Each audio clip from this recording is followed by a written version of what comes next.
I know it's great to be here. Well, welcome to our first show, What a Character.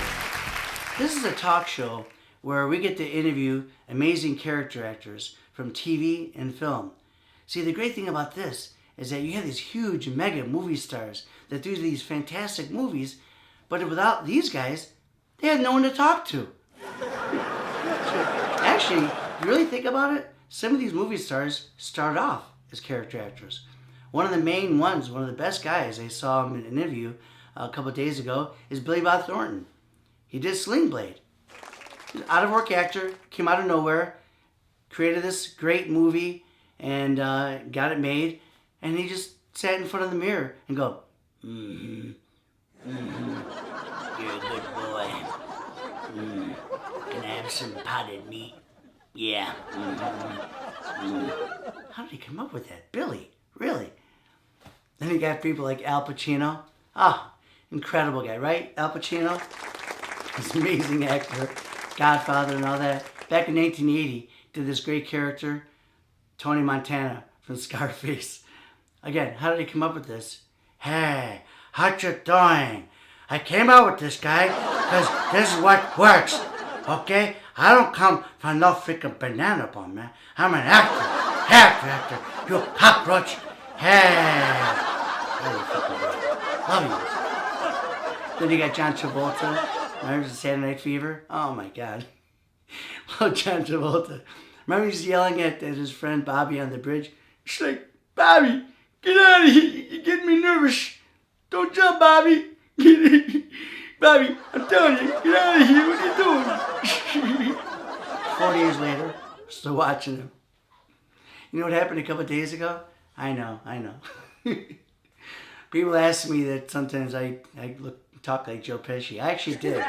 I was ordering food a couple of days ago, and the guy took forever. Usually it takes, 15, 20 minutes. He took like over half an hour. So I said, gee, what's a good way for me to bring the food in faster, easier? So I pulled a Joe Pesci. I did. So I went up to him and said, Hey, what's the freaking matter with you, huh? I'm hungry here, huh? I can't keep waiting. What's the matter? If you don't bring it within the next 5 minutes, I'm gonna freaking whack you. You freaking guy, you. Come on. It worked. He brought it in about 4.5 minutes. So again, welcome to the show. We got a great character actors coming in. First one is Michael Albella, and we're going to interview him right now. We'll see you in a few minutes. Our first guest is a fantastic actor, originally from LA, but he lived in New York City for about 8-9 years. And he's done some incredible movies. I know you've seen him, of course. Everyone has seen Horrible Bosses with Jennifer Aniston and Charlie Day. Then you have the Muppet movie for the kids and adults. And another great movie that came out way back in 1997. I still remember like yesterday. I've seen it like 4 or 5 times. With Jodie Foster, Matthew McConaughey, Contact, the sci-fi movie. Fantastic. His name is Michael Albella, and you'll see some of all the great work that he's done the past 20 years. I bet you're no shrimp in the cock department, huh, there, Dale? Okay, Julia, come on. What? I don't feel comfortable talking about that. Oh, Dale, come on. You know that I like to fool around. Oops. Mr. Anderton. Not in the office. Shut up. We've got a match. With what? The red ink is a positive match with the ink from the last letter, and there are traces of blood mixed in with it. We've got a pair of Raptor boots, the exact same size as the footprint, and we're testing fibers from some burned clothes we found buried at the side of the house. Yeah, I suppose you think I planted all that, too. The Muppets back on TV, okay? No. We gotta line up somehow. Yeah, well, this one doesn't fit either. Mike, Hi. welcome, man. Thanks, John. Thanks, man. Man, you had some pretty amazing movies and TV shows. I mean, for the past 20 years, like I said. So, buddy, you said, I guess you lived in New York City? Yeah, I was there for about 8 years. I went to NYU, and then I stayed about another 4 years afterwards. Did some theater, a bunch of theater. Met my future wife. She bravely moved out to Los Angeles with me just in time. She actually followed you out here. Huh? Followed me out here, yeah, bravely. Yeah, just in time for the Northridge earthquake. So, kind of shook her up a little bit. So what got you into this crazy business of acting and film and all that? Really, just the movies and television. I didn't play a lot of sports as a kid. So then you moved out here, and then you. What was your big break? You said you. I don't know if it was a big break, but it was a big break in the sense that I got some steady work out of it, which is obviously important to actors like us. Yeah, it is. Yeah. I was doing a play, and somebody knew somebody who knew somebody who invited the under 5 casting director for Days of Our Lives. Under 5 being under 5 lines or less, as opposed to a day play or something like that. Right. And he came up to me after the show and he said, "Can you drive a limousine?" And you know, like we all do. Well, yeah, I was born in a limousine. Of course I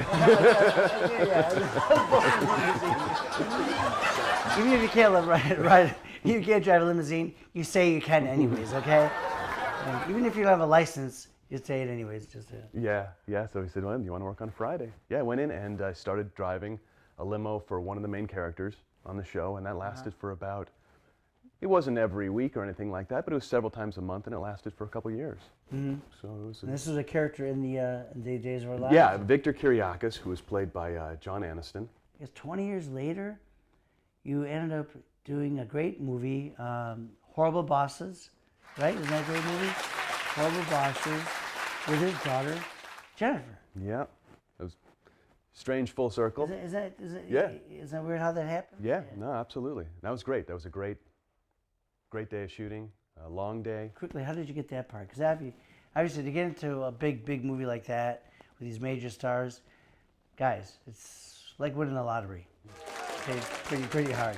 And Mike got it. So how did you get it? It was an audition. It was an audition with no lines, because it's basically just a physical scene, just act and react type of stuff, if you remember.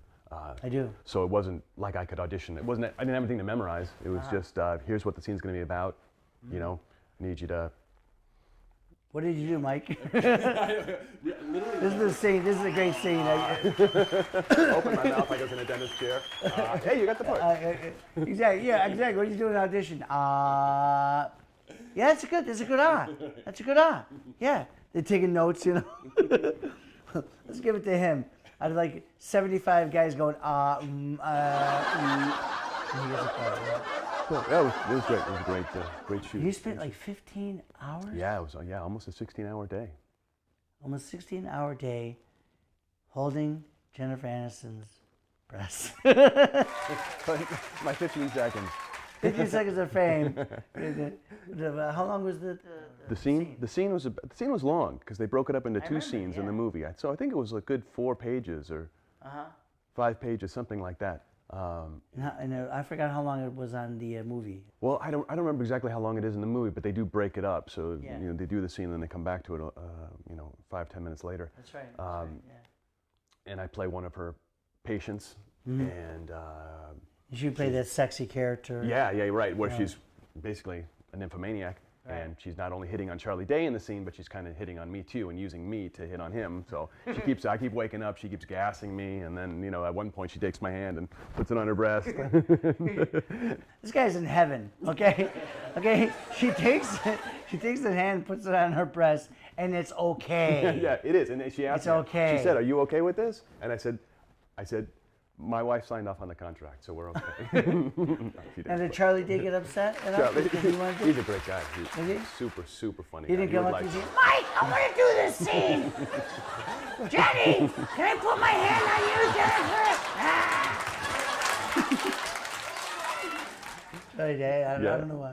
Switch Charlie, it. why do you talk like that? I don't know. Can't you just talk like this? You talk like,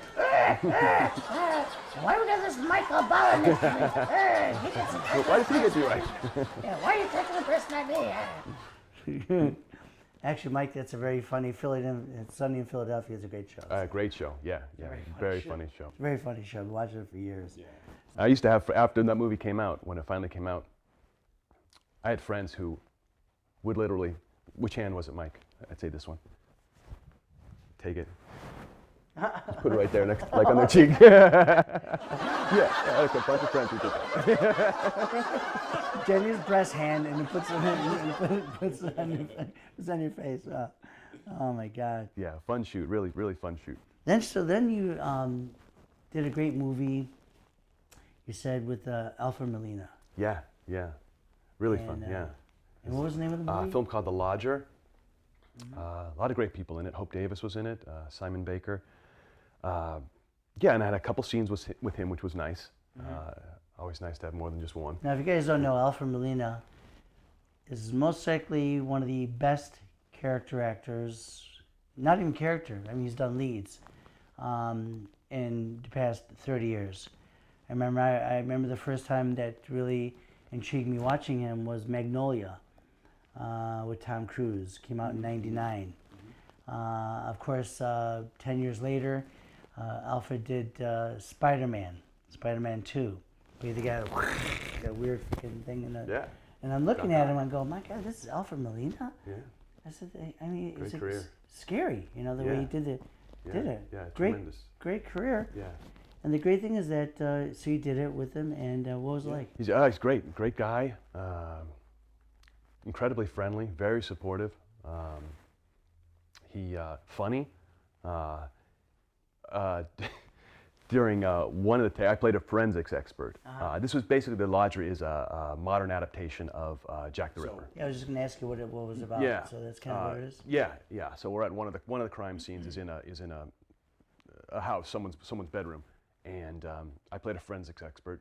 We have some dialogue, and then I move on to I'm going to go ahead and dust for prints. So the director wants to insert a shot of me dusting the prints, and he's telling me all these things to do. You know, dust here, shine the black light over here.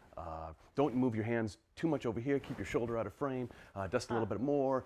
Look up over here. And he's giving me all this stuff to do, a ton of stuff. And obviously, I had a clear look of worry on my face. And the sound guy, okay, speeding. And I'm like, oh my God, what? This is a lot of stuff I got to do here. You know? Yeah, that is a lot when you do. You know, when you take direction. Yeah, just had to get some composure together. Get ready to shoot it, and I hear off to my left, Alfred's over here, he's sitting on the edge of the bed. I hear, Michael. And I'm here like this, getting ready to dust. I look up, and he goes, don't fuck this up.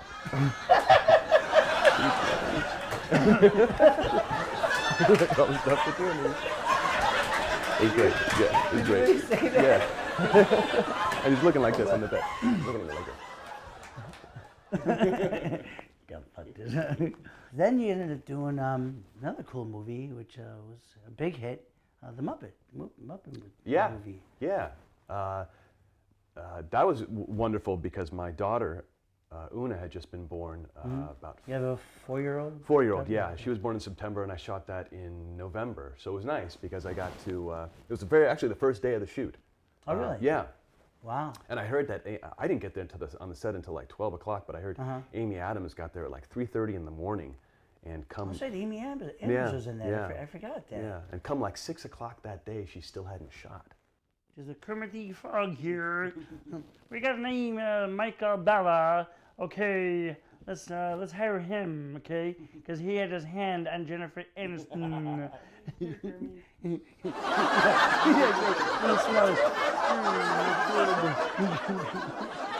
let's talk about, like I mentioned before, one of my favorite movies was Contact. With Jodie Foster and Matthew McConaughey. Before Matthew was a huge star. You know how you got to start with all right. Mm-hmm. Great movie. I know, it's a good movie. Yeah. But yeah, Contact. And, what was it like to... Yeah, that was terrific. Jodie Foster, super professional. Loved to talk about movies. I remember we were having a... Yeah? So you see them talking to her? Yeah. We're having a... She seems like a really cool, sweet lady. Yeah, she really is. Very intelligent, very focused, terrific actor. We were talking about what was your favorite book that had been turned into a film? Huh, That's really? Yeah, that was the conversation. I play a decryption hacker where we're trying to decipher the code that comes down from space. Right. And she comes up to me and asks me, I don't remember what the exact dialogue was, but she's asking me how we breaking the code. I'm saying, nah, not really. The scene's not really working that well. We do it a number of times. We change the dialogue. The writer changed the dialogue. Nobody was happy with it. So finally, Robert Zemeckis comes over and he says, all right, Jodie, Michael, come over here. All right, in this situation, Jodie, what would you say? And Jodie says, I'd probably say something like this. Okay, good. Michael, what would you say? And I said, well, I'd probably say something like this. And he's like, great, that's it. That's perfect. We'll shoot that. like, really? This movie costs $110 million? $110 million. That's Robert Zemeckis. He's a famous director, as you know, from many, many movies. Yeah. And So that's what a he career said. that Mike has had, huh? He liked it the best. It's very hard to make a living as an actor, and he's obviously made a good living doing it. And listen, I was happy doing Jersey Boys, and look at all the stuff he's done over the years. Let's finish up by having you say one positive, inspirational thing to other actors and other writers and producers out there watching the show. What do you have to say, kind of guidance and advice can you give? I think really longevity has a lot to do with it. I think persistence and focus. Really persistence. I think it does pay off in the end. I think if you're able to go into the same offices, people get to know you, people get to know that, okay, that person's reliable. So I think persistence is the best that I can offer. Mike? Thanks, John. So great to have you here, man. Let's hear from Michael Bala, right? He's great, wasn't he? So, yes, it's really great to look at the tour and everything, and we will definitely keep in touch, and maybe we can have you on the show again. Great, thanks, buddy. Okay, thanks. Thank you, guys. We'll see you next week with our another show coming up with Mr. Barry Jenner. Thank you. Have a good night.